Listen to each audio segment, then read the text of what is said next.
সুখ পাব, আনন্দ পাব।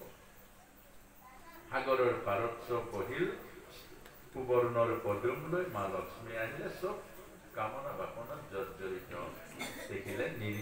নিৰ্লিপ্ত হৈ বহি আছে শ্ৰীমন নাৰায়ণ, আৰু নাৰায়ণৰ ডিঙিত মালা পিন্ধাই দিলে। সাগৰৰ পাৰত লক্ষ্মী নাৰায়ণৰ বিবাহ সম্পন্ন হৈ গ'ল। আকৌ মথন আৰম্ভ হৈ গ'ল। আকৌ মঠি মঠি মঠি এইবাৰ ধনন্তৰী ওলাল। ধনন্তৰী হ'ল অমৃতৰ কললৈ। আপোনাক মোক কৈছে ধনন্তৰীও ভগৱান। এই যে গোটেই ঔষধীয় গছবোৰ আছে, সেইকাৰণে ভগৱান আছে তাত। আৰু সেই ঔষধ যিটো আমাৰ আৰোগ্য শক্তি, যিটো আমাৰ এই শৰীৰৰ পীড়া পিষ্টি দূৰ কৰা যিটো আৰোগ্য শক্তি, সেইটো ভগৱানে। আৰু এই ভগৱানৰ নাম লৈ সেইকাৰণে ডক্তৰেও ঔষধ খুৱায়, আৰু আপুনি ময়ো ভগৱানৰ নাম লৈ খাওঁ। এয়া হ'ল ধনন্তৰী।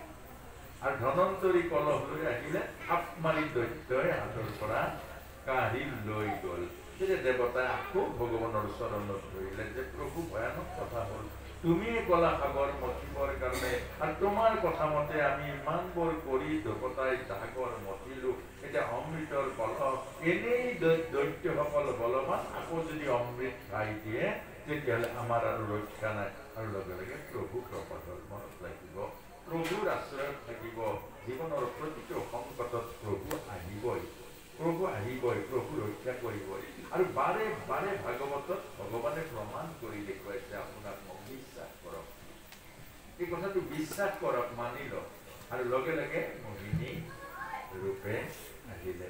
অৰ্থাৎ যি প্ৰভুৰ আশ্ৰয়ত আছে, প্ৰভুৱে তাক ৰাখিবই। অৰ্থাৎ ধৰ্ম ৰক্ষতি ৰক্ষতঃ। আপুনি যে ধৰ্মক ৰাখিছে, ধৰ্মই আপোনাক ৰাখিবই। এইটো আৰু গুৰুৰ সত্য।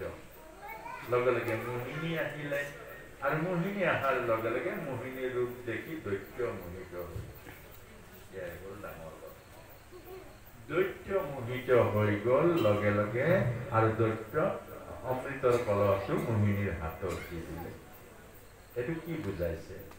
এতিয়া এইকেইদিন আপোনালোকৰ মোহ নাই, ঈশ্বৰৰ মাত, ঈশ্বৰৰ লগত আছে, মায়া নাই।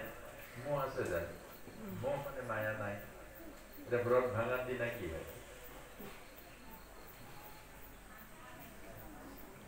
মোহিনীটো অলপ খাতা, কাৰণ কি 7 দিন ভাগৱত হব নহব? নিৰামিষ খাইছা নাই? কিন্তু কোনোবাই কিছু খাইছে নেকি? কোনেও খোৱা নাই, নহয় জানো? সেইখিনি আজি খোৱা নাই, মনটো ভাল লাগিছে নে বেয়া লাগিছে? ভাল লাগিছে, হয় নাই? অমৃত খাইছে, ভাল লাগিছে, হয় নাই? এইকেইদিনটো মায়া নাই, আছে জানো? এইকেইদিন মায়া নাই।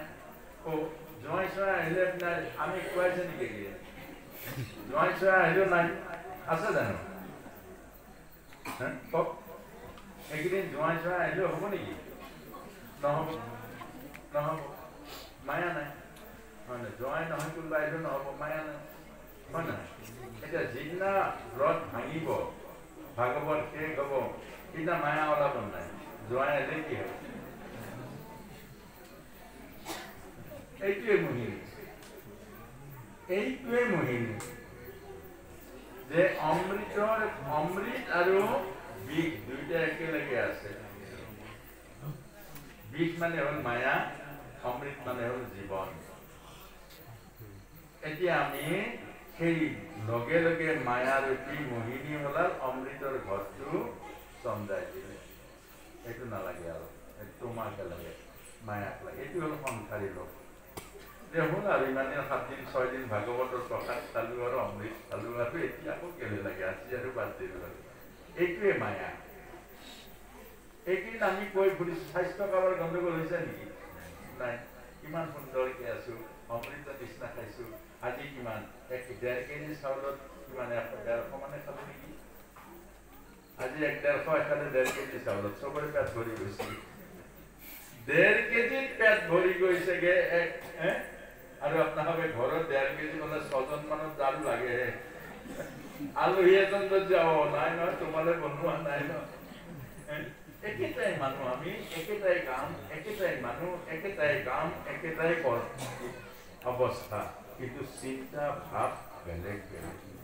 এইটোকে কৈছে যে মোহিনী ওলোৱাৰ লগে লগে দৈত্যই লগে লগে অমৃতৰ ঘট দি দিলে আৰু ক'লে যে তোমাক লাগে এতিয়া অমৃত নালাগে আৰু তোমাক লাগে মোহিনীক লাগে মায়াক লাগে তোমাক নালাগে তেতিয়া ক'লে তোমালোকে ঘৰটো ইমান কষ্ট কৰি কৰি গঠন কৰিলা ইমান দিন 7 দিন কিমান ত্যাগ আৰু কষ্ট কিমান চান্দা বৰমণি ঘূৰি ঘূৰি ইমান দিন কাম একেদিনাই চব এৰি দিলা দেখাৰ লগে লগে এৰি দিলা বহুতে তেনেকুৱা কৰে আকৌ আপোনালোকক কোৱা নাই 7 দিনে কোনদিনা হ'ব ৰৈ থাকে অৰ্ডাৰ দিয়ে আৰু 7 দিনৰ বোলে 7 দিনটো পোৱা নাই 7 দিনৰ মোক কাম তমুক এইখন নাম ক'ব নাপায় অমুকটো 4 কেজি তমুকটো 3 কেজি তমুক 3 কেজি অমুক 4 কেজি 7 দিনতকৈ ডাবল দি দিয়ে তাতকে 7 দিন খোৱাই ভাল আৰু 7 দিন খোৱা সেইটোকে মোহিনী 7 দিন সেইকাৰণে খোৱাই ভাল এটা বহুতে তেল চাল নমাৰাকে খায় মই আকৌ তেলটো মাৰি খাওঁ কাৰণ কেলে খাওঁ যেতিয়া সদায় খাওঁ আৰু ইটো নাখাওঁ যেতিয়া সদায় নাখাওঁ এই 7 দিন খালে কি হ'ব বহুতে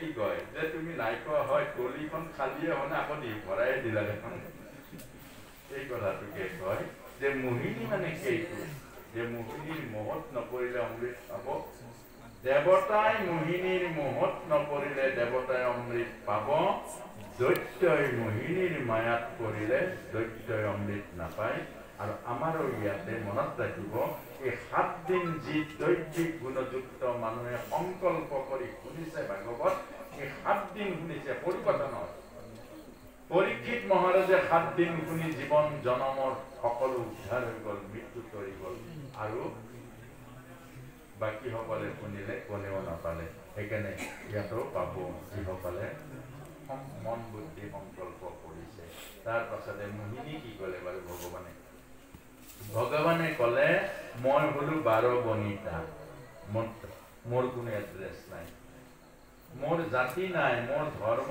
নাই মোৰ কোনো এড্ৰেছ নাই মোক যিয়ে মাতে মই তাৰ ওচৰলৈ যাওঁ মোৰ জাতি নাই ভগৱানে কৈছে মোক যিয়ে মৰম কৰে মই তালে তাৰ ওচৰলৈ যাওঁ আৰু মোৰ কোনো জাতি নাই আৰু তেতিয়া সেই মোহিনী অৰ্থাৎ দৈত্যই ক'লে সেইবিলাক একো নাই যি তুমি নোহোৱা তোমাক লাগে আমাৰ মায়াটো তেনেকুৱা আমাৰ মায়াটো জীৱনটো হাতত তুলি দিম কৃষ্ণক যশোদাই হাতত তুলি দিয়া নাই জানো পুতনা আপুনি ময়ো জীৱটো আজি হাতত তুলি দিছো কাৰ হাতত তুলিছো বেপাৰীৰ হাতত তুলি দিছো বেপাৰীয়ে কিমান এডভাৰটাইজ কৰি শিখৰ বনাই এইবিলাক গুটখা শিখৰ সেইবোৰ এডভাৰটাইজ কৰি দিছে আৰু আপুনি মই জীৱনটো তুলি দিছো সেই এডভাৰটাইজৰ বশৱৰ্তী হৈ আৰু জীৱনটোক মাৰিছে আজি শিখৰে